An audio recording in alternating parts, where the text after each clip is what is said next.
بسم اللہ الرحمن الرحیم۔ السلام علیکم ورحمۃ اللہ وبرکاتہ۔ عابد راجہ چینل کی طرف سے آج میں اپنے دوستوں کو ایک بہت ہی پیاری دعا پڑھنا سکھاؤں گا جو رسول اللہ صلی اللہ علیہ وسلم نے بتائی کہ رمضان المبارک میں کثرت سے یہ دعا پڑھا کریں۔ اس سے پہلے میں اپنے تمام دوستوں سے گزارش کروں گا کہ اگر آپ نے ابھی تک میرے چینل عابد راجہ کو سبسکرائب نہیں کیا تو ضرور کر لیں تاکہ ڈیلی آپ تک اچھی ویڈیو پہنچ سکیں۔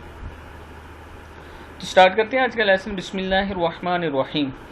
رمضان المبارک میں شب و روز یہ دعا کثرت سے پڑھا کریں۔ رسول اللہ صلی اللہ علیہ وسلم نے فرمایا، اشہد اللہ الہ الا اللہ استغفر اللہ اسألک الجنت واعوذ بک من النار۔ پھر سن لیں، اشہد اللہ الہ الا اللہ استغفر اللہ اسألک الجنت واعوذ بک من النار۔ اس کا مطلب ہے میں گواہی دیتا ہوں کہ اللہ کے سوا کوئی معبود نہیں، اللہ تعالی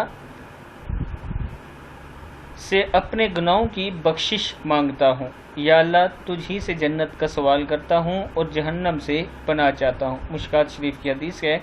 اس دعا کو خود بھی یاد کریں اور آگے اپنے دوستوں کے ساتھ ضرور شیئر کریں۔ السلام علیکم ورحمۃ اللہ وبرکاتہ۔